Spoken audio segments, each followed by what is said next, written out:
meeting to order. Thank you everyone for being here. If everyone could please stand, we will do the pledge. I pledge allegiance to the flag of the United States of America and to the republic for which it stands, one nation, under God, indivisible, with liberty and justice for all. We don't have anybody, I don't think, today. Okay. All right. So again, welcome to the August 14th Board of Trustees meeting.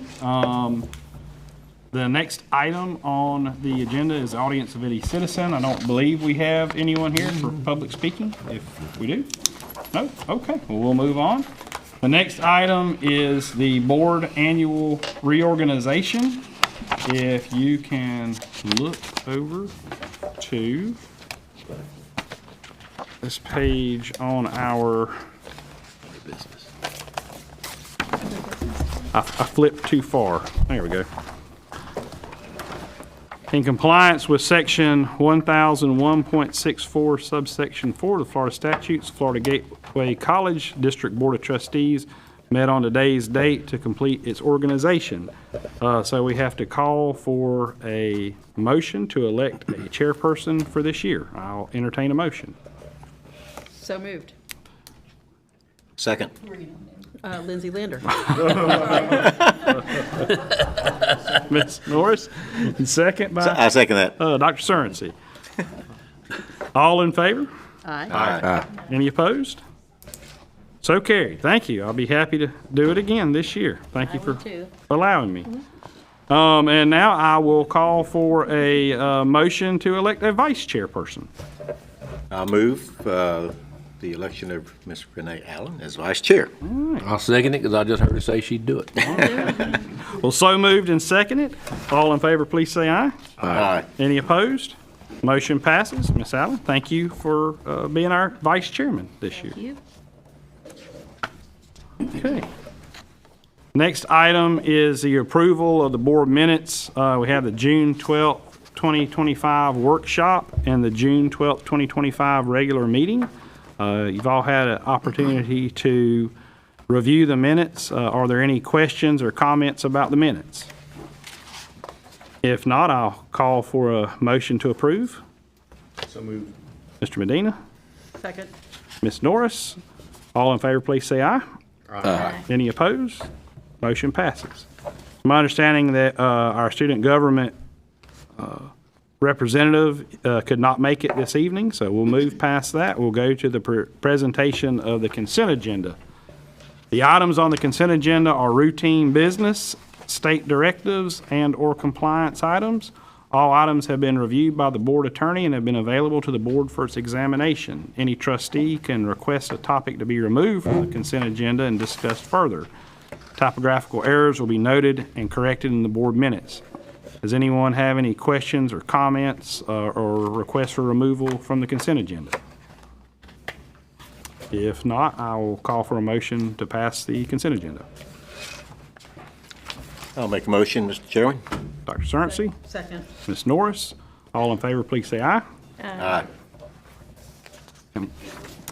Any opposed? And that passes.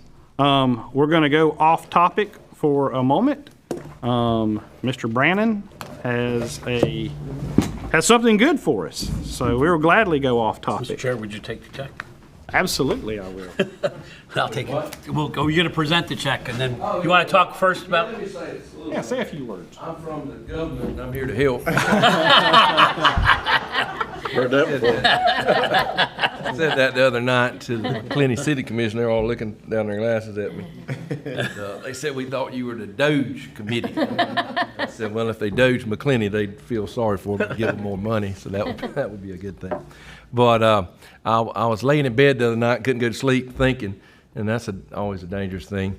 But this time of year, we used to call it Christmas in July, but the legislature ran so long this year, it's Christmas in August because we couldn't get our act together to get ready to do this in July. But we always go around to our counties and our municipalities and all of our entities and do check presentations. And I thought, well, gosh, why have I never done one for the college? Because we've Senator Bradley and I, and of course, she couldn't be here today. She was here yesterday at the dinner, and I'm glad she was able to join us there. And what a wonderful occasion that was, and you know, it's special and heartwarming. I guess Lee's not here today, is he? Yeah, he's back there. He's right behind me. But me and my wife, we both enjoyed that, and we appreciate the invitation to be there also. But and there were a lot of check presentations yesterday. But I got to thinking that all the things over the years, and Lee and Dr. Baird have to help me because I don't have any notes, and I'm just have to remember whether it be the 2 or 3 clicks of money we got for the STEM building, which were what, about 16.8 million. yeah, altogether. Yeah, we got the extra money, and then we're able to let that extra bit because we were already under construction go towards STEM 2. And then last year we had some vetoes. We didn't get what did we get vetoed? The waterproofing. Did we get and the welding building? But this year something very important, and we did not get vetoed, thank goodness. And but I'm a little ashamed. It's not as big as $6 million checks or $16 million checks, but it's a very important thing this year. This time of year, if you got out of your car and walked across the parking lot, this is for air conditioning. And that's not a sexy project. That's not a nice, shiny new building, but it's darn sure important in it. Mm-hmm. So we got a nice little check for $1,050,000 for the HVAC replacement at the Howard Conference Center, and then the HVAC replacement for the Automotive Technology Building. So we just thought that heck, if we these checks are only up to $40 a piece, but if we're going to spend $40 to go to Baker, Columbia, Bradford, Union, Alachua, Stark, Lake Butler, Fort White, and everywhere we go every year, let's spend $40 and give this check to the college. So we're proud to get it for you. Last year will be my final session, and so I'm putting myself on the spot. I hope that the check's bigger next year. Even though $1 million is not a lot of money. I heard the governor say something the other day about $300 million, and he called that dust. And I'm like, oh my gosh. But of course, when you're talking about $16 billion budget, $300 million is a lot of money, but it's not a lot of money. And this was a tough year, a contentious session. So they were really hard fought for dollars, because when the budget's down $2 or $3 billion, it's coming from somewhere. And my only thing was, hey, it ain't coming from my turf. We're gonna guard against that this year. So we had a supportive speaker, and we're very, very fortunate. And you've got an excellent government affairs team. I think they were here yesterday, sat at the table with us yesterday. And did they go on a tour? Yeah, they did. Yeah, They good. both Lusty in here. So good for that. So we're on the right track, and we'll look for bigger and better things. I don't know. Jason is in England. My aide Jason Quay's here today to help me. In fact, Quay, pass out those.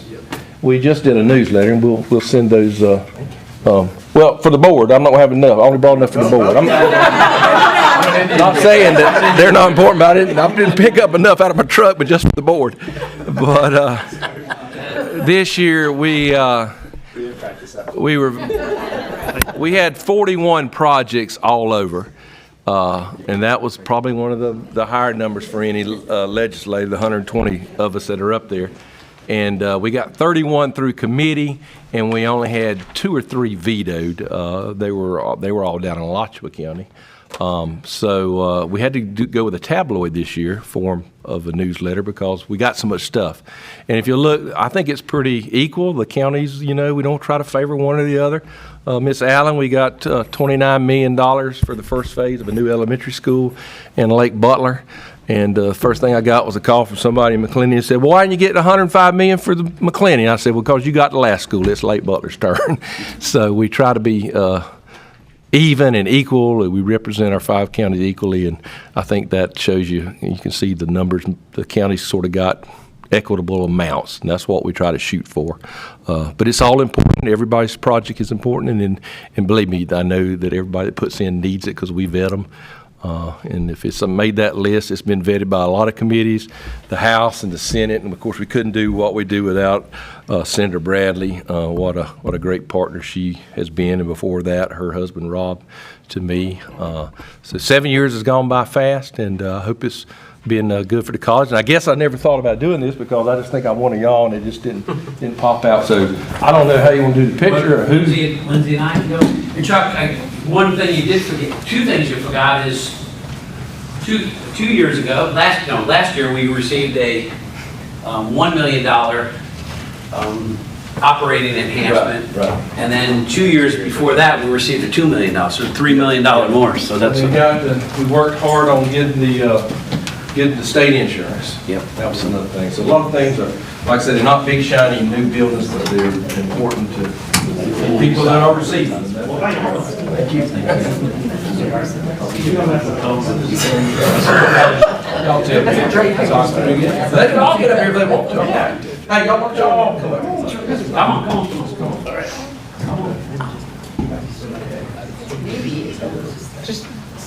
Can you give anything over here for the picture? It's okay. So this is for air conditioning, and when I got in my office today, guess what? My air conditioning stopped working. It's hot over there. Really? today. Yeah. Just lost some Yeah, yeah. $3. Say, y'all, COVID is over. Get us all in here. Act like you like each other.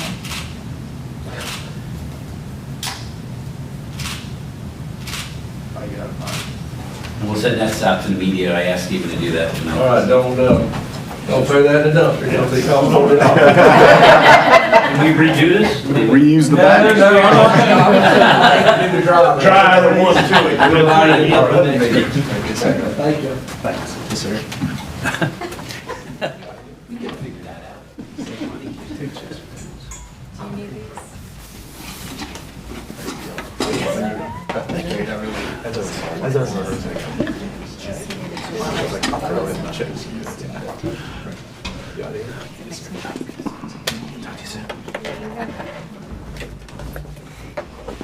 All right. Well, thank you again very much. We appreciate it. The next item on the agenda is academic affairs.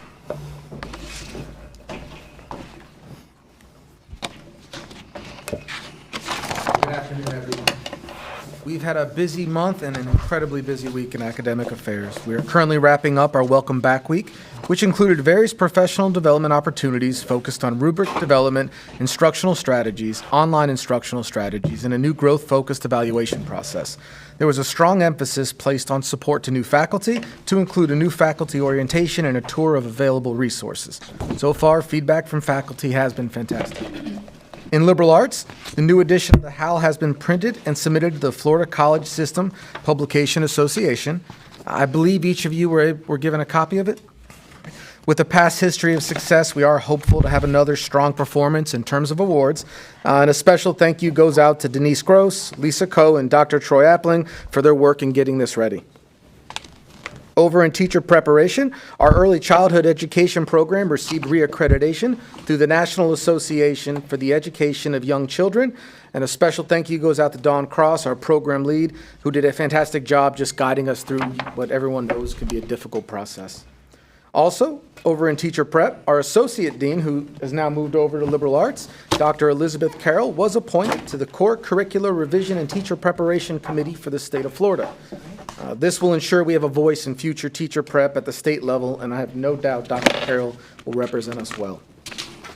Last week in nursing, we pinned 29 nurses who completed their BSN degree. We're obviously proud of all those graduates.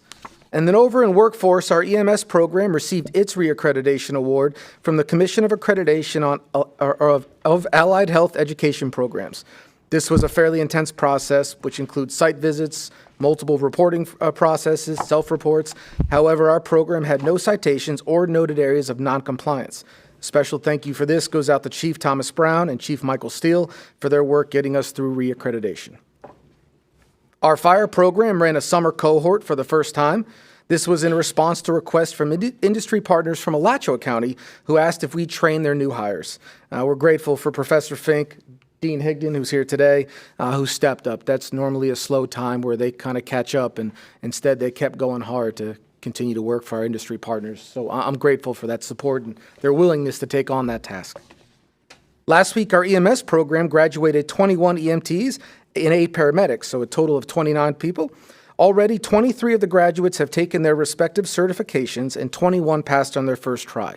So that's a 92% pass rate on the first try, which is good because when you consider national and state averages, those hover closer to 70. And then our new HVAC facility and classroom is up and running for the fall. We are at the stage where our students will be working with our instructors to connect the equipment, wire the AC systems, and add additional ductwork. We have seen incredible growth in this program with nearly 60 students scheduled for the fall, and we're excited for them to use the new facility. And that concludes my report. All right. Anyone have any questions or comments? I have a question. And again, I'm not sure if it's even something that you can collect, but is there a way to look at a graduating class and to know how many of them have jobs coming out? I know we used to track that with the nurses, and it was always such a powerful statement because it just reflected, hey, you take the time and the money and the resources to do this, you had a job coming out. And so, I know there's anecdotal information out there, but it would be really, especially on some of the trades where the focus is on that now, to be able to show that someone, graduates, gets their certificate, and did they get a job? Because at the end of the day, that's really what it's all about. Yeah, actually, throughout the state of Florida, they've put in what's called a CTE audit. So all these programs, any program that qualifies as CTE, Career and Technical Education, so all of our PSAV programs, all of our occupational certifications, all of them are measured on multiple thresholds, from everything from our certification success rates to retention, and one of those measures is either continued education or employment. So we actually get scores kind of across the board on our programs, and we have to hit certain measures in terms of how many are either in one of those two categories. Historically, we had to do just kind of phone calls but that's gone into a different direction. We get data from the state where we can kind of vet that they're still successful, and if they're not, then we have to respond accordingly. And the interesting thing is that doesn't even take into account if they go work in Georgia or if they're in the military. So there's some gaps. So if we know if we're hitting 80, 85% there, it's probably even higher. So we do actually measure that. And really, it's coming to us from the state. Interested to see that. For sure. And part of what's driving my question is that it's just, selective few people, but I've had a couple of young people who were in college, traditional academic 4-year, and they're like, maybe I need to go back and get a technical degree because, own my own HVAC company or something like that. I had that conversation with a young man the other day. And it would really it would be a great selling point to say, this is a short-term investment, but a long-term opportunity. Maybe your 4-year degree was in something that doesn't necessarily lead the kind of career that you're looking for, but so the technical, I think with all the attention on some of these technical trades, and people, John can speak to this too, but I can tell you that a lot of my trades, their bank accounts are bigger than the people that are walking around driving the leased Mercedes. So it's really can be a lucrative career. It's a physical career. But I think, that kind of data is really would help continue to attract people into the program. Yeah, for sure. As we get the data in, we can. And same thing with nursing. Like I said, we used to track nursing, and it was not uncommon to have the employer handing them their name badge at the pinning ceremony. And I noticed one of the 4-year grads. She just did her 2-year here, and now turned around. She's at our 4-year grad. She's at Shands, and so it would really be interesting to know some of the dynamics of some of those 4-year degrees too. Are they getting good jobs? Was it worth their time and worth their money to come here and do this, especially if they were already employed someplace and their employer sent them back? What's their trajectory? And one of the interesting things when it comes to some of the data provided is we have to hit certain measures also in terms of salaries. In order for programs for us to provide them and to maintain certain funding, whether it's Perkins or other accounts, we have to hit what's called high skill, high wage. There's actually a set threshold, so we do actually get information on that. It's usually regionally based, so it'll differ depending on if you're in South Florida or up in our area, but we actually do have some data on that as well. We can try to compile something. You can put that down for topics for one of future Trustee meetings. Norris, actually, Christine has that information tonight, but we'll wait till the September meeting because we do gather out all that information from the state because she has that available. I think that'd be really interesting. I think we'll be very proud unless I'm totally. But we'll do that next meeting, okay? For sure. But that helps us as trustees when we're going out and people are asking us about things. It's not just, that's really a great selling point. I agree. I think you'll be surprised. The salaries do, I think, reflect at least the trajectory right now of workforce. Okay, thank you. Anyone else? Yeah, I know of 3 young folks from Gilchrist and Dixie that walked out of here right in, and this is nursing, went right into not only just jobs, but the job they wanted. Right. Yeah, I can think of 3 right off the top I think of when my we head. get that sonogram X-ray technician going, I think we're going to see the same exact thing. They're going to walk in, and then, of course, most of those hospitals will pay for some kind of bridge if they do something more. Well, our speaker yesterday, the student speaker, who's not graduated, she was offered a part-time job at HCA and kind of a promise of a position already. She's not even graduated, so Great. I know that personally. Some people in the audience know that personally too, right, Ms. Mims? All right, next item up is Student Affairs and Public Information. I think Mr. Cardenas is out. Yeah, he asked me to just do his report. I'll be real quick with his report and cut it down. Housing move-in day yesterday was in Granger Hall. We had 73 students moved into their rooms. A few more we're still expecting. I have to give special kudos to everyone. We had stars on the sidewalk, Stars Hall of Fame and so forth. Really made it special for them in a very busy day.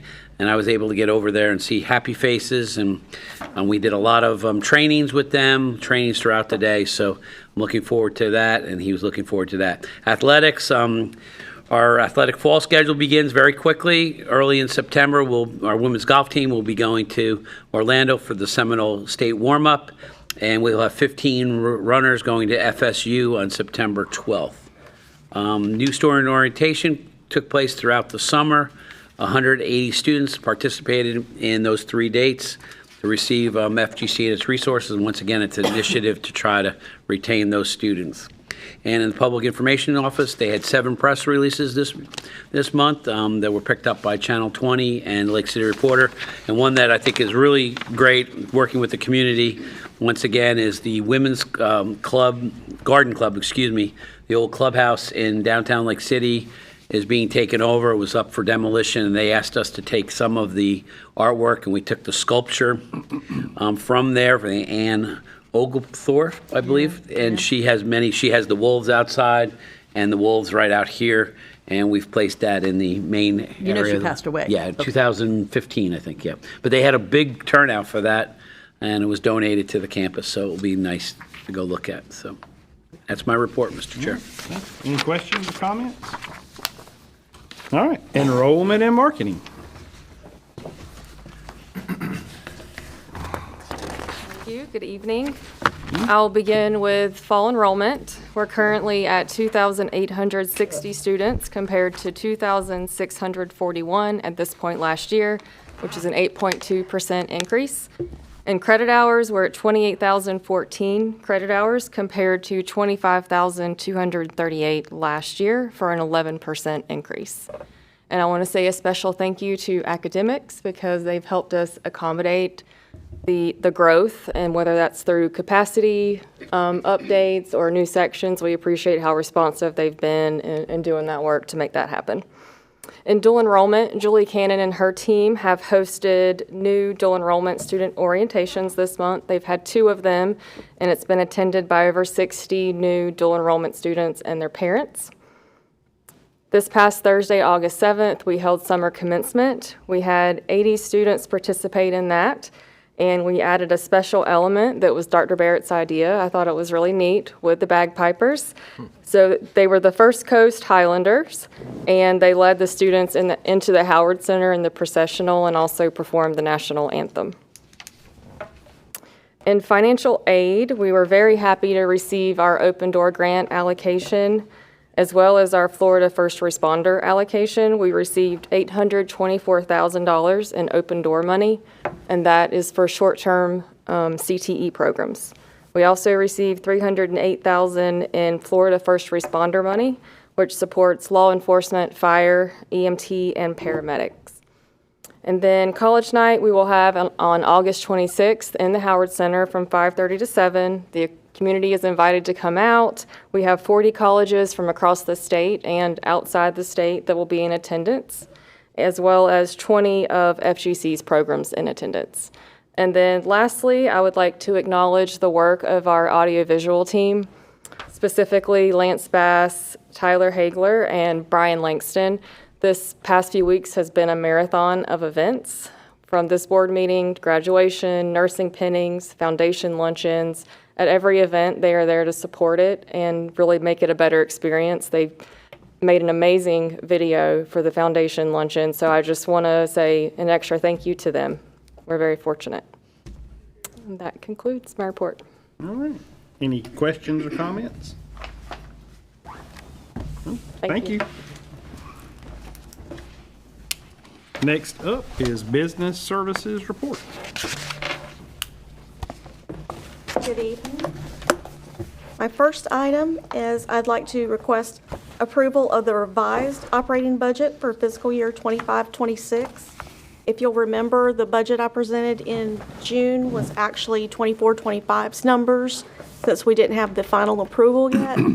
So this budget is revised, and it includes $681,883 in additional college performance funds and lottery funds, as well as $61,986 increased in pipeline funds.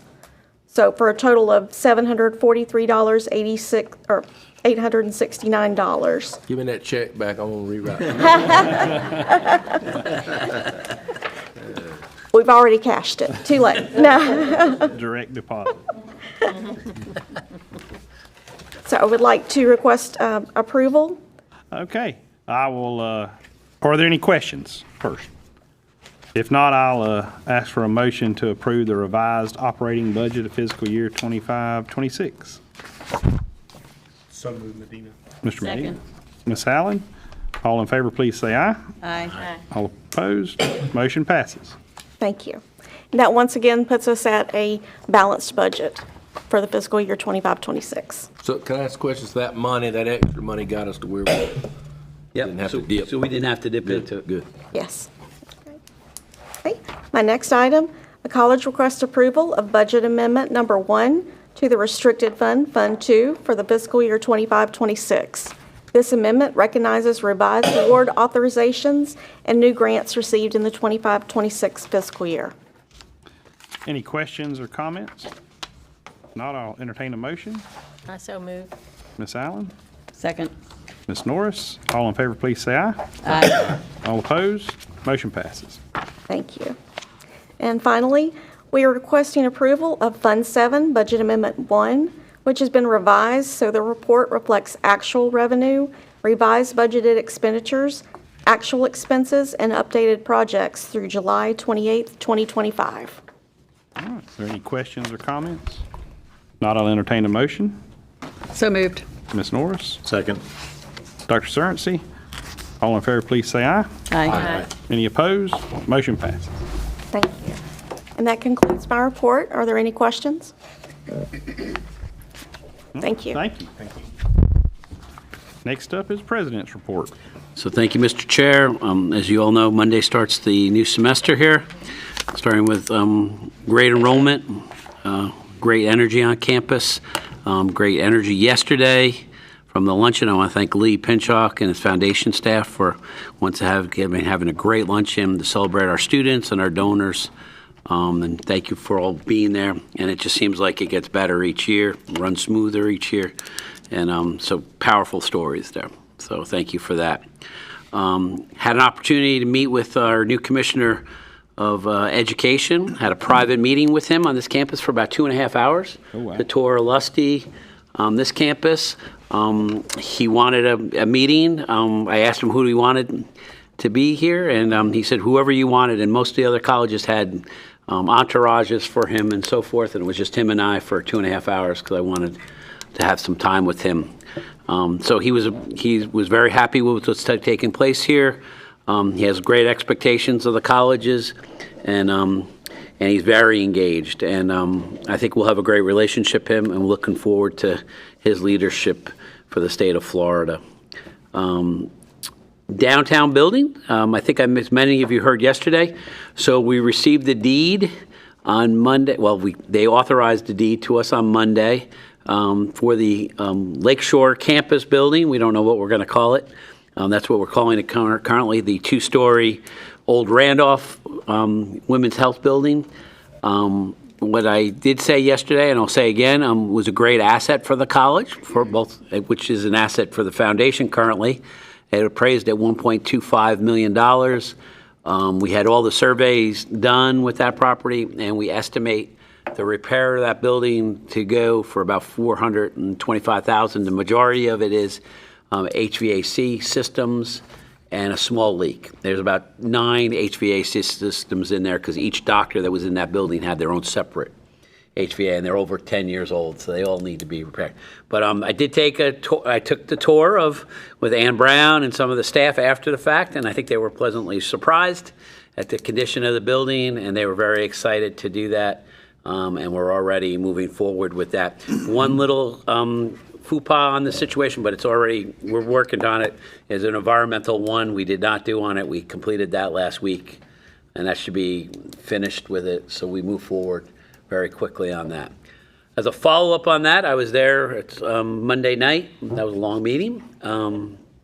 That the Lakeshore Hospital Authority has requested that the college be in attendance on August 25th to be given first priority if we're interested in an additional 12 lots in downtown Lake City for free of charge. And so I'll be meeting with the team. We won't promise anything. We'll be meeting with 4 or 5 of us tomorrow for about 4 hours. Turnaround of less than 2 weeks, a little bit tough on us, even us who like to operate quick, to see if we have a viability in any way to do that. We did talk to our government relations people yesterday, and they thought there was some potential there too. So stay tuned. We're not going to make any promises, but I thought it was not a good thing to turn down something like 12 parcels of land in downtown Lake City. So, STEM 2 is second story of STEM 2 is going up. It was a slow start. Hopefully we'll have a strong finish. It's been a struggle with that project, but we will have it done by January 16th. Chris mentioned, Vice President Brady mentioned a welding update. Can't say enough about that building, converting an old hangar into to an HVAC, state-of-the-art HVAC lab that the students and the faculty and the administration designed for $300,000. Is very happy. And then we're moving on to welding. And welding will be a $1 million expansion. Remember, we had grant money for that too. And that will be completed hopefully by the summer of '26. That's a big undertaking. And then my final thing I'd like you to review and discuss, I would ask that you didn't have time for this, is finally we have the strategic plan completed after probably 170 revisions. I want to thank Christine Boatwright to do this. Basically, I would ask you to read this over the next month and ask questions of us. Ask us to make some changes to the strategic plan. Strategic plans, in my mind, can change very quickly. So we want to keep them as generic as possible, but they really, our proposed strategic plan for your approval basically focus on 3 areas: student success, building community, and when I talk about building community, I talk about building in our internal community of our students, staff, and faculty, and then innovation for our campus. So it's really basically on 3 things. And as you can see, I always like to set some aspirational goals. We won't go over them all with you, but we have some big plans for the next 5 years, everybody in this room. I think they're going to kill me, but we want 8 new academic programs here to serve our students and our community. We want to grow the assets of the foundation. All throughout our history here at the college, our foundation has grown. I've set a goal of $45 million for our foundation, and currently we're about $31 million, Lee. So we have some work to do on that, and by '27, I want us to have the most historic enrollment record in the history of our 78 years here. A lot of pressure on Casey and her staff, but on everybody. That's 2,520 FTEs, and we're about 2,300. We can do this, guys, next year. We don't have to wait 2 years. So anyway, we want to expand our, so there's a lot to do here, and one of the things I do want to have a long-term discussion with all of you is through our foundation and through leveraging resources. I'd really like to try to start setting up some promise programs in we're most underserved counties in the state of Florida, our 5 counties, and 2 of them happen to be Union and Dixie are the most.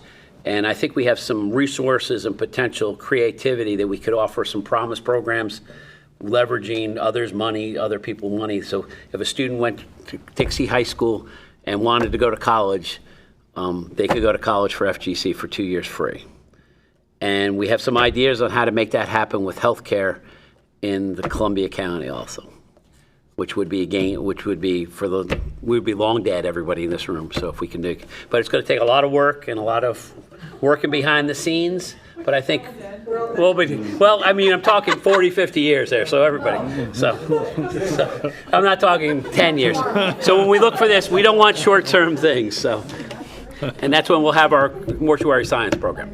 Anyway, so, all right, I'm sorry. So, Mr. Chair, that's my report. I'm sorry to make, but what I'm looking for you is, That's a thought. There's very few of those in the southeastern United States. and we have a very big supporter, Mrs. Gary. Yeah. So, anyway, so, All right. that's my report, Mr. Chair. Should be looking, Any questions or comments? let's go to, All right. I think Atlanta.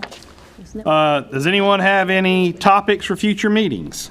All right, put mine on the list. Yeah, I have yours, and Mr. Medina, yours about AI is on for September, Okay. to follow up with you. And so both of them are squared away for future meetings? Okay.